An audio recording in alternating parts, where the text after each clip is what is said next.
akan kemudian sampai ke bumi ini. Dan salah satu fungsi hujan yang kita sebutkan adalah tadi menyirami tanaman. Fihi ya min syajarun fihi tuslimun. Bahwa sekali yang dirahmati Allah Subhanahu wa taala. Kita lihat dulu aspek yang disebut sumber tumbuhan.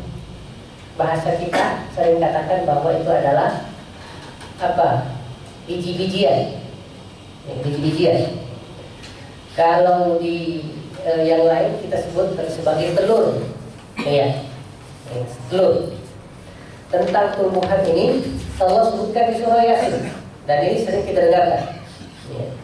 Allah katakan wa ayatul lahumul ardu, bukti dan tanda kekuasaan Allah yaitu adalah al-ard, bumi ini, ya, bumi ini, al-maitah yang dulunya mati, kering. Jadi disebutkan oleh Allah keringnya kematiannya.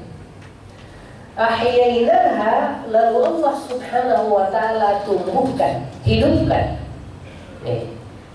Ya, dengan apa? Ya tentunya dengan air hujan. Kita sudah sebutkan bahwa ya hati demi kehidupannya, maka Allah siram dengan wahyu dengan terhadap Islam Al-Quran, ya, dengan sunnah nabawiyah. Dengan bumi ini kehidupannya adalah tersiraminya dengan air hujan. Bagaimana cara menghidupkannya? Allah katakan wa akhrajna minha habban. Ya, kami keluarkan dari bumi itu biji-bijian. Faminhu yakulun. Biji-bijian kecil itu dari sanalah nanti manusia dapat makanannya, sumber gizinya. Iya, sumber gizi. Ya. Dari biji-biji itu Allah katakan wajalna fiha jannatin. Lalu hari demi hari kami ciptakan di bumi itu jannah, taman-taman, ya, hutan, kebun-kebun. Ya. Min nakhil, baik yang kebun itu dari ya, an-nakhil, ya, yaitu ya apa, korma, ya, korma. Salah satu tumbuhan andalan disebut di Quran itu adalah korma. Ya, wallahu a'lam. Kalau di kendaraan adalah onta. Kenapa? Wallahu a'lam punya nilai khusus karena dia tumbuh di wilayah tertentu. Iya. Dan ya onta kita sebutkan sebagai kendaraan tertentu di wilayah tertentu, sehingga modifikasinya ya dan seterusnya penciptaannya berbeda dengan yang lain. Wa anabin, termasuk juga buah anggur. Walaupun kita tahu di Mekah, di Madinah nggak ada anggur yang tumbuh, adanya impor. Ya, tapi Allah sebutkan. Ya. Wa fajjarna fiha minal uyun, bahkan dalam rangka untuk menjamin tumbuhnya tumbuhan-tumbuhan tersebut, di samping ada hujan dari langit, di samping ada sungai yang mengalir, pun Allah Subhanahu wa taala keluarkan air dari bumi itu yang namanya mata air. Itulah namanya al-uyun. Iya. Jadi mata air juga pakai kata ain, mata. Iya. Nah, cuma tidak disebutkan uyunul ma, mata air kayak bahasa Indonesia, tapi disebut al-uyun. Tujuannya apa kata Allah? Liyakulu min samarihi, agar mereka makan dari buah-buahnya. Wa ma amilathu aydihim, dan semua hasil keringat mereka. Kita lihat penutupnya ini setelah Allah ya bentangkan tentang ya penciptaannya, tentang bagaimana Allah mengarahkannya. Allah katakan afala yashkurun. Kenapa manusia belum mau mensyukuri semua nikmat? Jadi hal yang biasa, tapi bagi orang mukmin tidak biasa karena dia melihat di balik semua yang ada di alam itu ada Allah Subhanahu wa taala. Dan Allah pernah katakan apa bedanya orang kafir dan orang beriman? Orang kafir hanya melihat onta, hanya melihat hewan, hanya melihat bangunan, hanya melihat hutan, hanya melihat tumbuhan apa adanya. Ya, tidak ada nilai spiritual di sana, tidak ada nilai kekuasaan di sana, tidak ada. Tapi orang beriman melihat itu semua, mampu melihat di sana kekuasaan Allah Subhanahu wa Ta'ala. Bahkan gak usah ngomong pakai yang terlihat. Sampai dalam Islam yang namanya keimanan melihat sesuatu yang tidak terlihat oleh mata kepala kita sendiri. Apa itu? Kita disuruh beriman tentang awas Allah Subhanahu wa Ta'ala tidak kelihatan. Kita disuruh untuk kemudian beriman terhadap Allah, Allah tidak kelihatan. Kita disuruh untuk kemudian melihat ya dengan mata hati bagaimana malaikat yang memotong awas Allah Subhanahu wa Ta'ala. Tapi kita nggak melihat. Ya. Dan itulah bedanya antara orang beriman dan orang kafir. Oleh karena itu Allah katakan terhadap orang kafir, mereka melihat mukjizat pun bulan terbelah ditunjuk oleh Rasulullah, kata mereka ini sihrun azim, sihir. Ya, jadi ketika mukjizat jadi sihir, ketika sihir jadi mukjizat, kebalik-balik. Ya. Itulah nauzubillah. Ya, seorang muslim akan melihat cara memandang dunia ini berbeda dengan orang lain.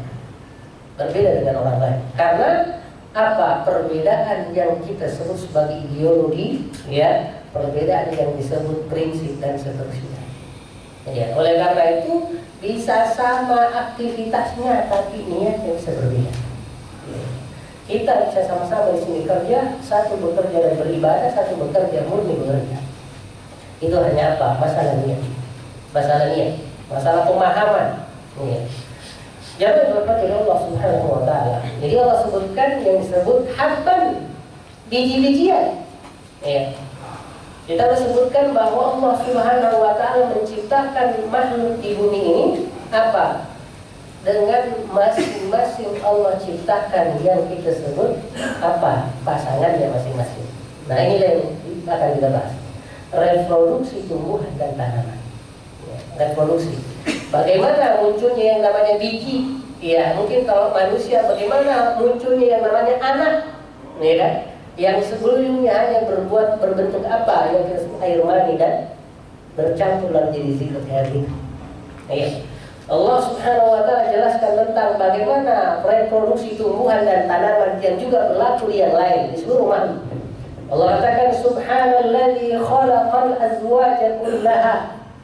Maha suci Allah Subhanahu wa Ta'ala yang menciptakan segala sesuatu berpasangan. Ya, itu berpasangan jadi. Ya. Jadi selalu ada istilah laki dan perempuan. Ya, laki dan perempuan.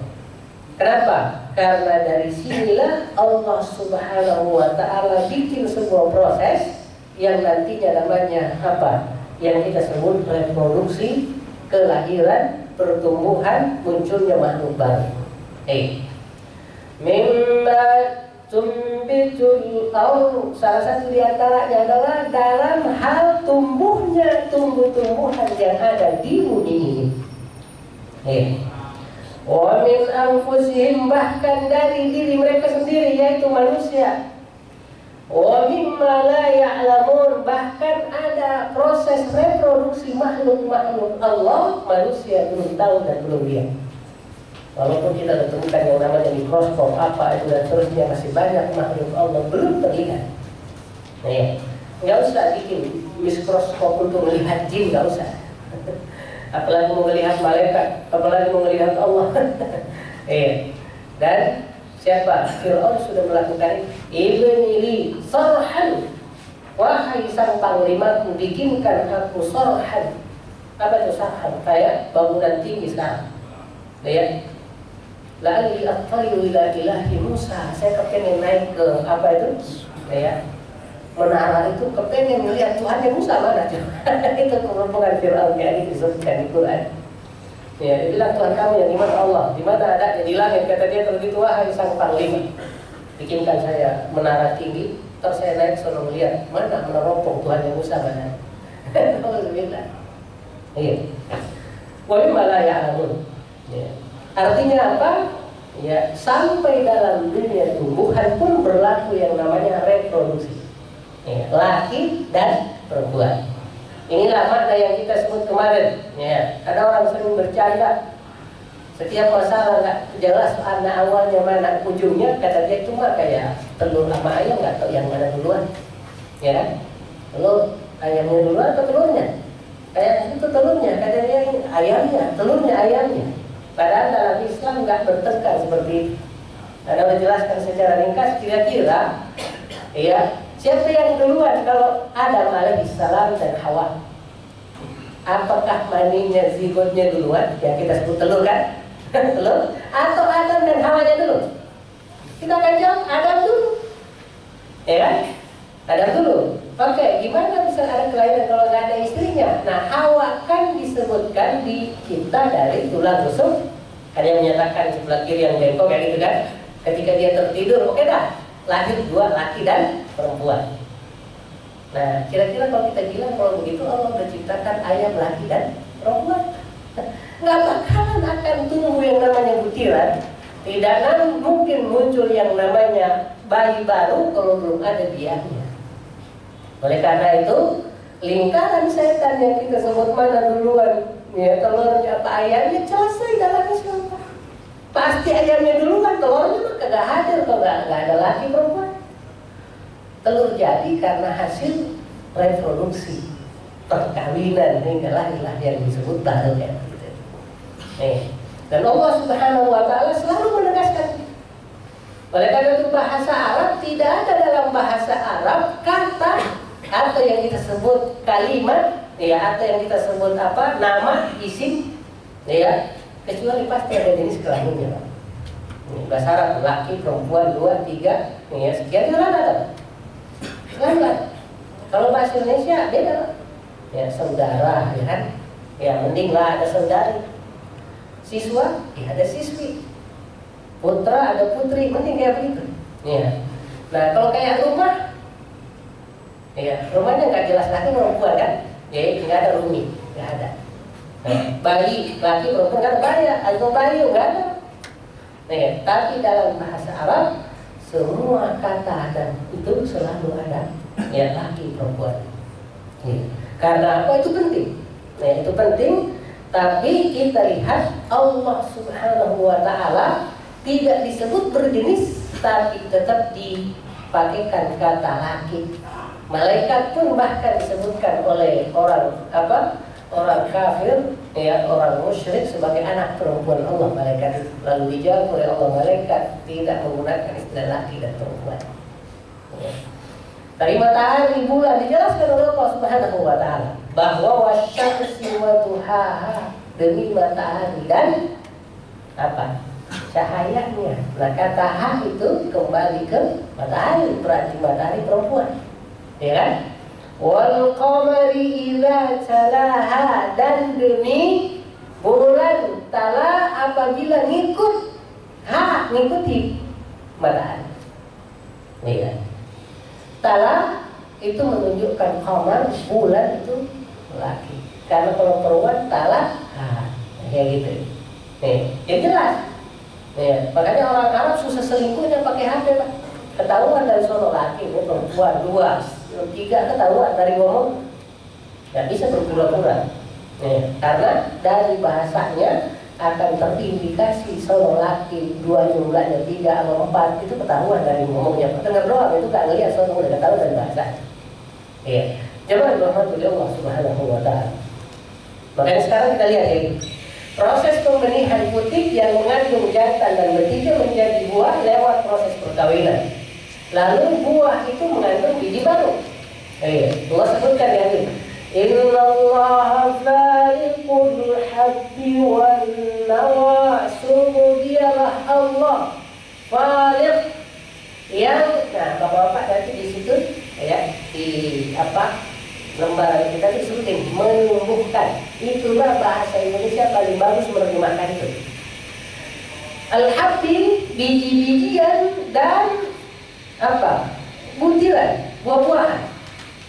Ya. Kata falik, ya, itu artinya Pak membelah. Apa yang dibelah? Biji ketika disimpan di tanah, dia akan keluar terbelah, lalu keluar yang disebut tunas.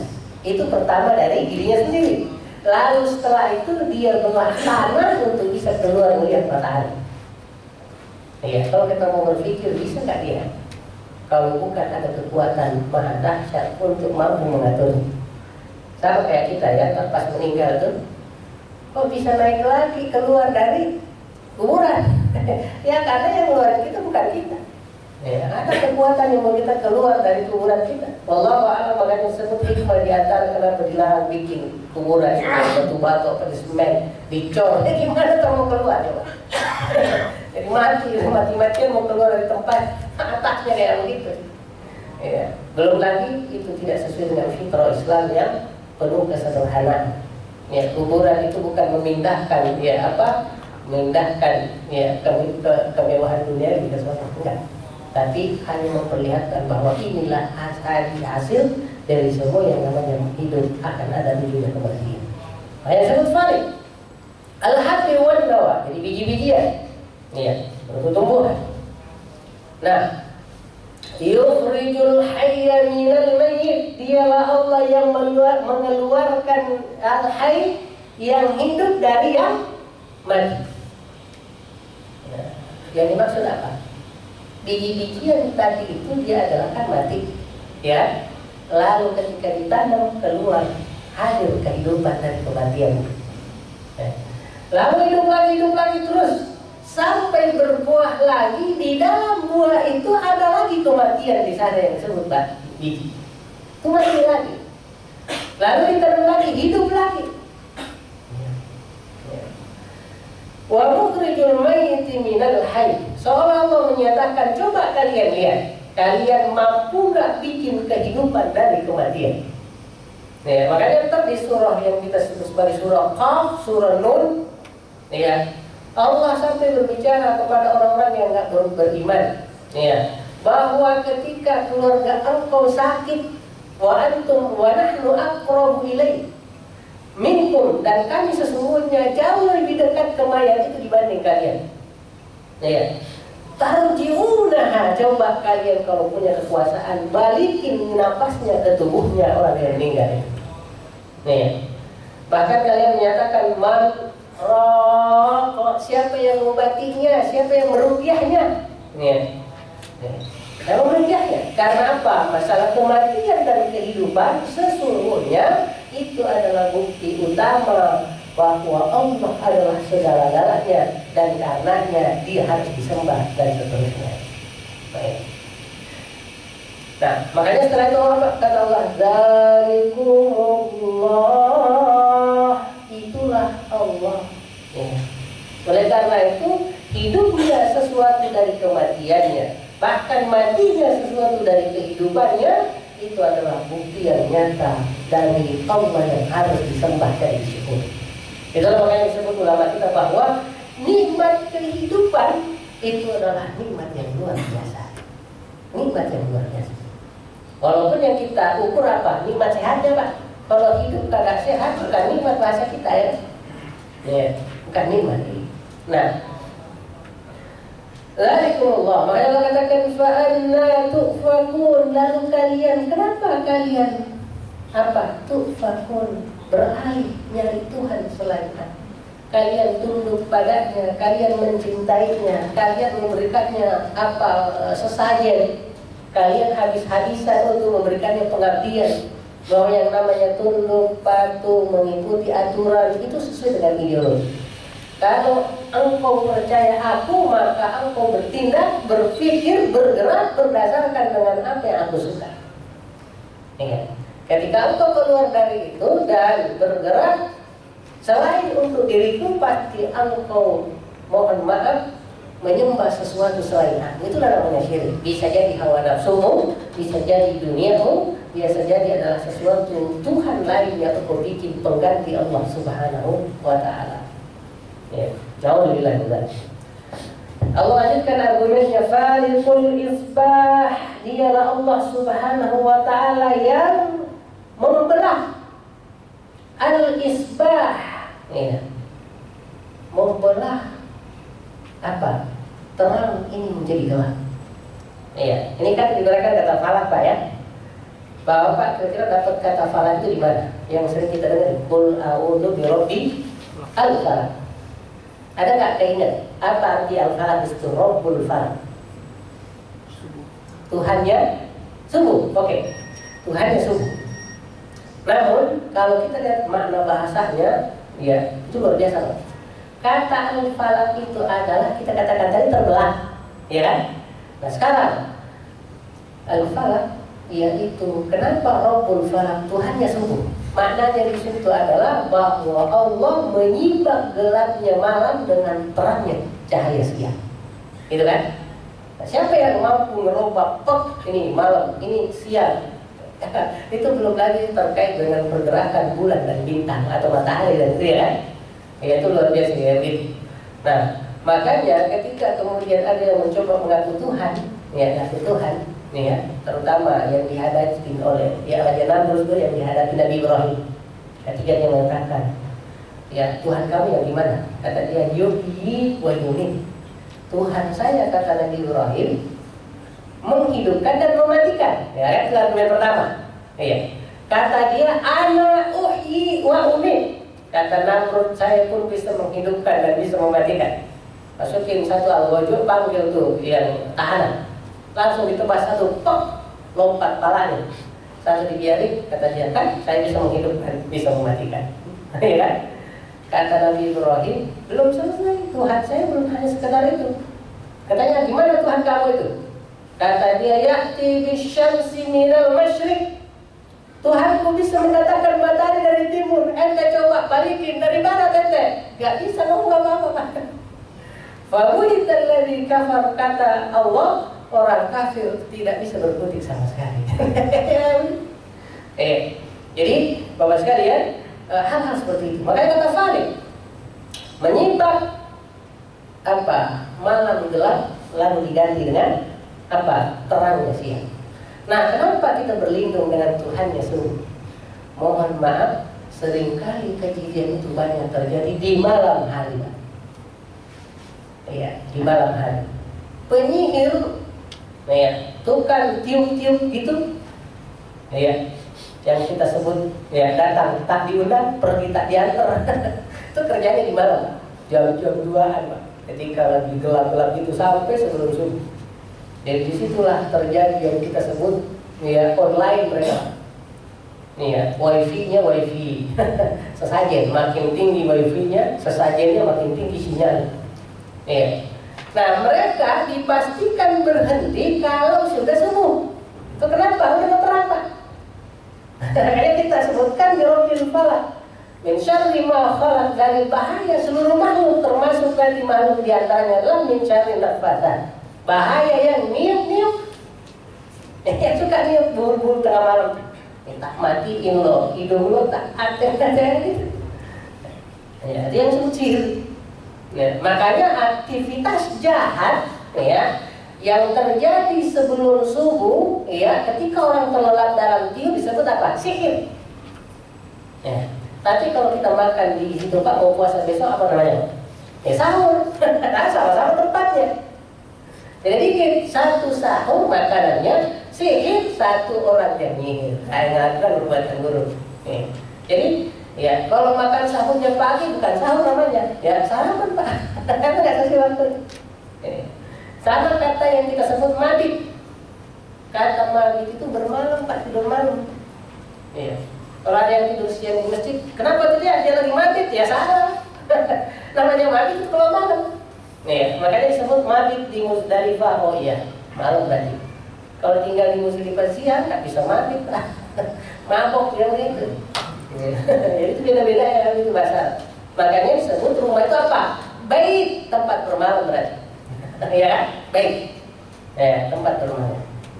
Nah, itu Falikul Isbah. Wa ja'alal laila sakanan, dan dia Allah menjadikan malam itu diam, terang, tenang.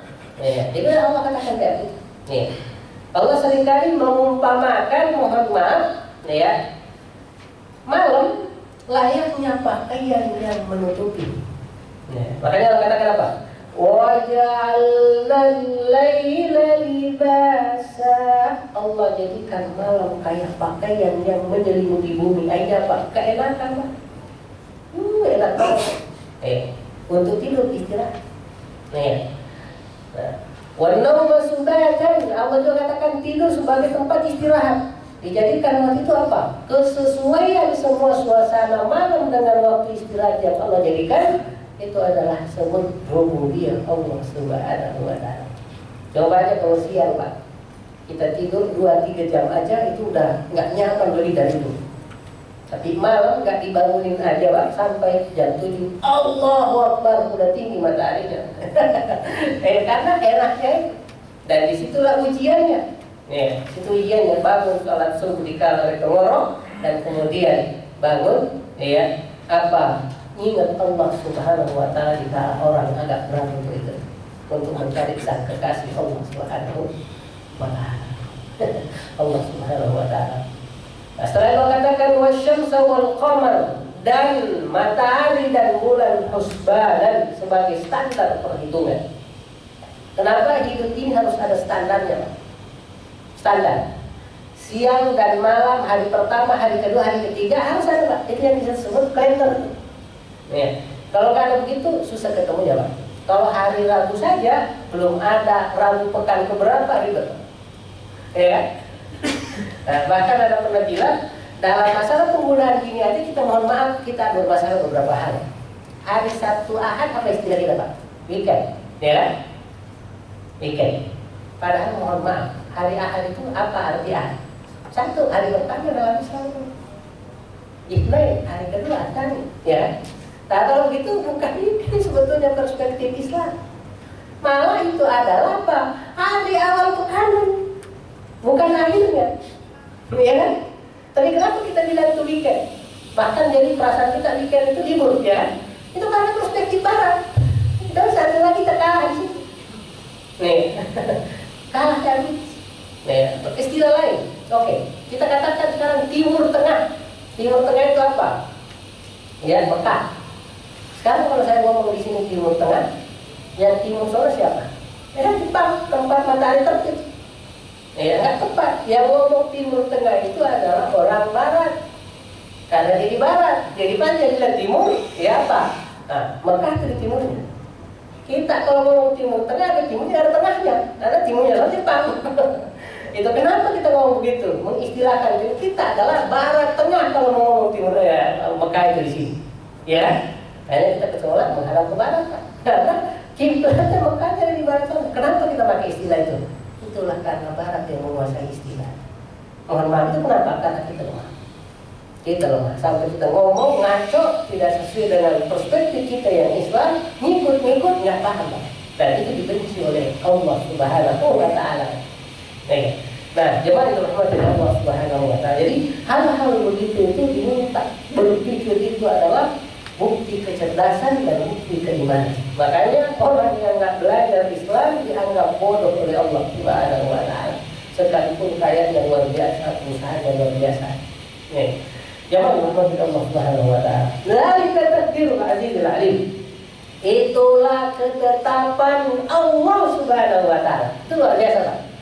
Kita dari ayat ini bisa tinggal ke masalah takdir. Bukannya siang dan malam, tumbuhan naik bertumbuh, dan seluruh makhluk masing-masing Allah sudah tetapkan ketetapannya. Oke lah, kita katakan kenapa biji jambu dan biji kemudian padi bisa berbeda dan ujung. Dari mana dia tahu bahwa nanti dia warnanya sekian, buahnya sekian? Dari mana dia tahu? Dan itulah Allah katakan dalam satu biji rahasia penciptaan Allah sudah simpan di sana. Termasuk kayak kita, kenapa hidung kita nggak setinggi misalnya orang-orang India, orang-orang ini, kenapa orang Asia itu kulitnya sawo matang, dan rambutnya tetap gimana keriting, kan semuanya rahasianya ada di apa yang kita sebut DNA. Tuh, kita sebut. Nah, itu apa? Allah kepengen kita memikirkan itu, bahwa itu tidak kebetulan. Satu hal yang saya mau tegaskan terkait kita, perbuatan kita. Allah katakan dzalika taqdirul azizil alim, itulah takdir, ketetapan Allah. Kalau begitu tidak ada pergerakan di bumi ini kecuali Allah yang ngaturnya. Betul kan itu? Nggak ada gerak, nggak ada diam kecuali Allah yang menetapkannya. Pertanyaannya adalah, berarti kejahatan terjadi, pencurian terjadi, kekafiran terjadi, juga Allah yang mengizinkan dan mengaturnya, ya. Lalu gimana kan? Kita sholat, Allah juga yang mengaturnya. Nah, artinya apa? Betul bahwa ketika keburukan itu terjadi, Allah izinkan. Sholat terjadi, Allah ngatur, Allah izinkan. Cuman harus dibedakan bahwa ketika Allah mengizinkan keburukan seperti kekafiran, namun Allah katakan Allah tidak suka kekafiran. Wala yarda li'ibadihi al-kufr, kata Allah. Allah enggak pernah rela hambanya kafir, enggak pernah. Walaupun Allah izinkan dia kafir. Ya. Kebaikan. Allah izinkan kita sholat, kita puasa, Allah izinkan. Kalaupun kita mau sholat, Allah enggak izinkan, enggak bisa kita sholat. Makanya Allah katakan, wa ma tasyauna illa an yasha Allah, kalian tidak bisa membuat sesuatu kecuali Allah izinkan. Namun tadi ketika Allah izinkan kebaikan itu dari kita, itu sudah pasti Allah mencintainya. Nah, pertanyaannya nih, kalau gitu kenapa Allah izinkan keburukan, sihir, pencurian, begal motor, ya gitu ya? Kenapa Allah? Kalau Allah larang itu terjadi, gak izinkan, dunia ini jadi surga, Pak, nggak ada keburukan.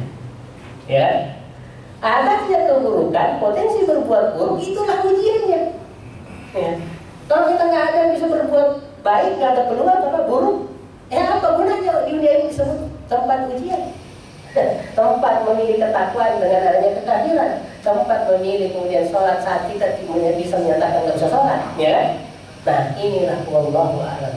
Makanya kita perlu lihat sekarang perbuatan kita, mohon maaf, kira-kira masuk nggak yang dikategorikan oleh Allah? Orang buruk adalah naudzubillah. Kalau Allah biarkan, izinkan dia berbuat buruk, ya, terus menerus, lalu dia tidak pernah berpikir bahwa Allah membiarkan saya buruk ini karena kepingin membuat saya buruk benar. Kenapa? Karena itu artinya dia nggak ditegur apa-apa oleh Allah Subhanahu wa Ta'ala sampai habis masa taubat, habis peluang. Habis peluang. Alhamdulillah. Oleh karena itu kita mengukur, kita muhasabah. Ya, jangan sampai orang kafir berpikir bahwa saya begini Allah nggak lihat, ya. Allah nggak perhatikan, Allah nggak kuasa, nggak lagi bisa ngatur saya. Ya, itu jangan terlalu berpikir. Perbuatan kita Allah yang menciptakan, Allah yang mengarahkan kalau mau. Makanya Allah katakan kalau kepengen, ya Allah bikin manusia di seluruh dunia ini Islam semuanya, imannya selevel Rasulullah, tapi Allah nggak kepengen begitu. Allah kepengen yang kemudian ada yang disebut pilihan, ada hak, ada kewajiban, terserah nanti manusia memilih yang mana. Ya, dan sudah difasilitasi dengan budaya Nabi, difasilitasi dengan nikmat. Ya, sudah saya sudah katakan, coba cari bumi selain bumi ini ada nggak yang enak ditempati, Pak? Ya, coba kita hijrah ke Mars bareng-bareng. Ribet, Pak. Harus bawa kasur kita, bawa air minum, nggak ada yang gratis, kan? Ya, kadar airnya dikit banget. Kadar udaranya gimana? Ya, ntar kita bertengkar gara-gara oksigen, sama-sama mau bernapas saya susah. Kayaknya coba itu kalau ada yang datang ke sono nggak bawa oksigen, bisa bertahan ya? Nggak bisa. Ya, tapi coba kita lihat di sini, semuanya gratis. Kenapa? Gratis itu bahasa kita harus dibalas dengan ibadah dan rasa syukur, yaitu menyebut nikmat-nikmat Allah, memujinya, mengakui segala dan berbuat atas nama Dia yang disebut khalifah. Sebagai penutup, mohon maaf dari Abdul, ya, yang disebut khalifah di situ adalah bahwa kita berbuat, ya, karena Allah mengizinkan pikiran kita bisa menguasai seluruh makhluk. Kalau bukan karena kecerdasan, mohon maaf, Allah biarkan dia kayak semut, kayak gajah, ya, bisa ada kuliahnya seperti sering saya bilang, ada STIT-nya, ada SMPIT-nya. Dia bikin pesawat, kita dipecundai. Kita yang disembelih, pengen makannya mana hari ini, manusia dari mana? Jadi siapa kita yang disembelih? Ya, untung Allah tidak ngasih peluang itu, sehingga yang jadi khalifah kita, ya kan? Walaupun kita nggak kuliah, kita bisa ngejar mereka, Pak, namanya berburu. Kalau enggak dibikin sama, Pak, kita mulu yang diburu, Pak, buru orang. Ya, seperti film-film yang ada di film-film barat itu. Ya, budaknya ngomong, ya ininya semutnya joget-joget, ya kan?